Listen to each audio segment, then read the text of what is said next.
काय सांगाल आज आपली नेमकी काय मागणी होते? आज आम्ही जळगाव जिल्हाधिकारी महोदय यांच्याकडे महाराष्ट्र नवनिर्माण सेना तसेच उद्धव बाळासाहेब ठाकरे पक्षाच्या वतीनं संयुक्तरित्या निवेदन दिलं. आपण मागील हप्त्यामध्ये बघितलंच, पारधी बायपास हा जो हायवे आहे, हा हायवे खचला 1 वर्षाच्या आत. मला आपल्या माध्यमातून सांगायचं आहे की मागच्याच हप्त्यामध्ये आपल्या जळगाव जिल्ह्याचे पालकमंत्री महोदय, त्याचप्रमाणे गिरीश भाऊ महाजन हे मंत्री महोदय, खासदार स्मिताताई वाघ व त्या प्रकार बाकीचे आमदार हे मागच्या हप्त्यामध्ये फोटो सेशनसाठी तिथे गेलेले होते. त्यांनी फोटोशूट केले आणि त्यांनी सांगितलं की जे संबंधित ठेकेदार असतील त्यांच्यावर गुन्हे दाखल व्हायला पाहिजे, त्यांच्यावर कारवाई व्हायला पाहिजे. पण मला असं सांगायचं आहे, जर तुम्हाला गुन्हे दाखल करायचेच आहे तर त्याच दिवशी का नाही केले? आणि जर गुन्हा दाखल करायचा आहे तर कोणत्या दिवशी गुन्हा दाखल करायचा आहे, काय कारवाई करायचं आहे? तुम्ही गुन्हे दाखल करायची तारीख डिक्लेअर करा. आम्ही मनसे आणि शिवसेना उद्धव बाळासाहेब ठाकरे पक्ष आम्ही तुमच्या खांद्याला खांदा लावून सोबत येऊ.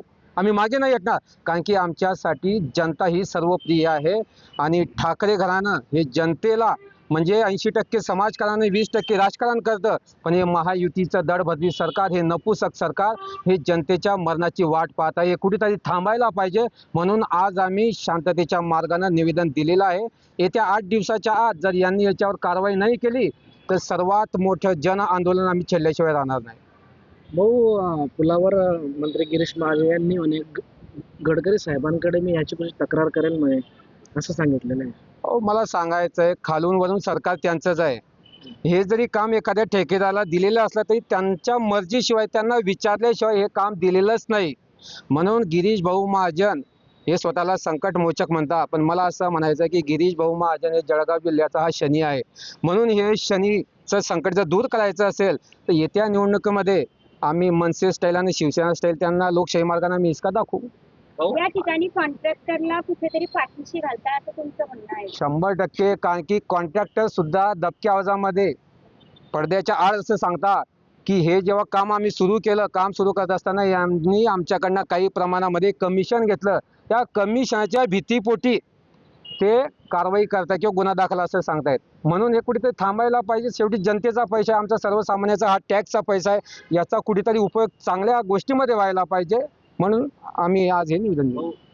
आमदार असो, खासदार असो, गिरीश महाजन असो, सुनीताताई असो, या ठिकाणी जेव्हा पाहणी केली त्या पाहणी त्यांनी असंही सांगितलं की आम्ही तत्काळ गुन्हे दाखल करून घेऊ. अद्याप गुन्हा दाखल झालेला नाहीये. परंतु हा तुम्हाला काय वाटतं, स्टंटबाज होता का?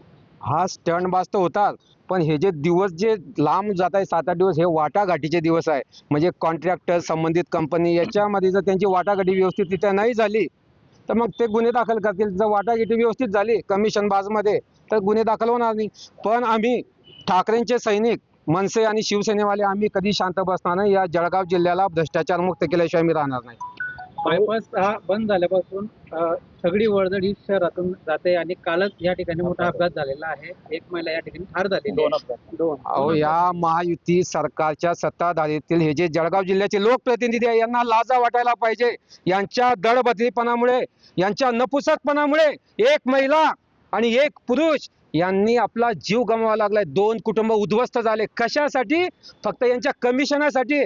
अरे यांना काय, आता तोंडामध्ये आता शब्द मी आवरून घेतो, पण यांनी जर कमिशन घेतलंच नसतं तर ठेकेदाराने एकदम व्यवस्थित काम केलं असतं. अरे सुधरा रे, तुम्ही सुधरा. तुम्ही जर बाळासाहेब ठाकरेंच्या याच्यामध्ये राहिले असते ना, यांना आम्ही टिंबर लाता मारून यांना परेशान करून टाकलं असतं. मग या संदर्भात ते सदस्य मनुष्यवधाचा गुन्हा दाखल करण्याची मागणी करणार आहे का आपण? 100% आम्ही करणार. जसं मुकुंद भाऊंनी सांगितलं, आम्ही सर्वजण मिळून मनुष्यवधाचा गुन्हा आपण दाखल करू आणि हे जे संबंधित ठेकेदार आहे, संबंधित अधिकारी आहे, यांचं वेतन पण रोखलं जायला पाहिजे आणि यांचं पेन्शन पण थांबायला पाहिजे. कारण की जोपर्यंत हे थांबणार नाही तोपर्यंत हे सत्र चालूच राहील, असं मला आपल्या माध्यमातून सांगायचं. आणि कसं आहे माहिती का, जर समजा संबंधित मंत्र्याने नैतिकता म्हणून आता तरी राजीनामा द्यायला पाहिजे. 100%. आलं का लक्षात? प्रमुख मागणी आमची ही पण आहे. कारण काय झालं की महाराष्ट्रामध्ये अनेक ठिकाणी असे पूल खचत आहेत, त्याची त्यांना अपयश म्हणून, नैतिकता म्हणून जर थोडीशी काही असेल तर त्यांनी राजीनामा दिला पाहिजे. काय सांगाल, आज या ठिकाणी आपण निवेदन देण्यासाठी आला, काय नेमका विषय होता? या ठिकाणी जे आपल्या तरसोद ते फागणे रस्ता आहे त्याच्यावरचा जो पुलाचं भराव खचलेला आहे, आज तो निकृष्ट दर्जाचं काम झालेलं आहे. त्याच्या विरोधात संबंधित ठेकेदारावरती आणि जे कोणी त्याच्यावरती अधिकारी असतील त्यांच्यावरती फौजदारी स्वरूपाचे गुन्हे दाखल करावे आणि जो कोणी ठेकेदार असेल त्याला काळ्या यादीत टाकण्यात यावं. त्याचं कारण असं आहे की आजच्या आपल्या 100 वर्ष झाली आपली मागे जर पाहिली तर 106 वर्षापूर्वीची इमारत आहे आणि ह्या इमारतीला आजही तडा नाही. परंतु आपल्या या सरकारने मागच्या 1 वर्षापूर्वीच तो पुलाचं काम केलं आणि असे अनेक प्रकारचे पूल या ठिकाणी खस्त आहेत. तरी असले जे ठेकेदार, निकृष्ट काम करणारे जे ठेकेदार असतील यांना काळ्या यादीत टाकण्यात यावं आणि संबंधित अधिकाऱ्यांवरती गुन्हे दाखल करण्यात यावे आशयाचं या ठिकाणी आम्ही कलेक्टर महोदयांना आजच्या तारखेला निवेदन दिलेलं आहे. या संबंधित गुलाबराव पाटील असतील किंवा गिरीश भाऊ असतील यांनी याच्यावर कारवाई करण्याचे सुद्धा सांगितलेले आहे. आता 2 दिवस अगोदर त्याच्यावर काय सांगितलं? शेवटी कसं आहे माहिती आहे का, ज्या टायमाला काम सुरू होतं किंवा तुमचं नियंत्रण होतं का संबंधित कामावरती आणि आज तुमचं अपयश झाकण्यासाठी आज तुम्ही तिकडे गेलात, काय कारवाई होणार आहे मला एक तुम्ही सांगा. कारवाई व्हायची तर त्याच दिवशी गुन्हे दाखल व्हायला होते, त्या दिवशी का नाही गुन्हे दाखल झाले?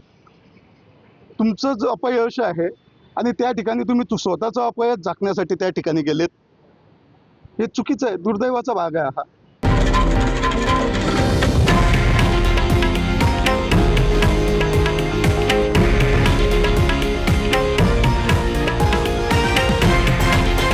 हे आहे देशातील नंबर 1 न्यूज नेटवर्क आणि आपण पाहत आहात TV9 मराठी, एकमेव.